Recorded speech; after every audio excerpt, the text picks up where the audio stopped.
cabsida iyo shakiga. Fahamka cabsida iyo shakiga.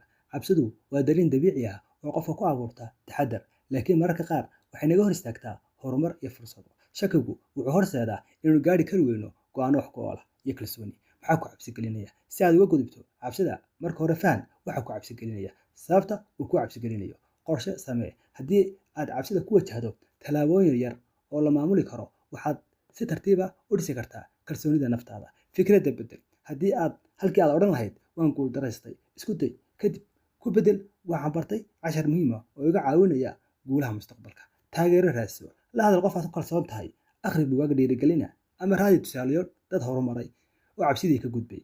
Qaad tallaabo xitaa haddii aad cabsi qabto. Guusha waxay ku timaadaa marka qofku sameeyo wax cabsi gelinaya maskaxdiisa, isagoo weli ku kalsoon naftiisa iyo qorshihiisa. Ku celceli. Cabsidu waa dareen lala qabsan karo. Markasta oo aad tallaabo qaaddo, kalsoonidaadu way kordhisaa.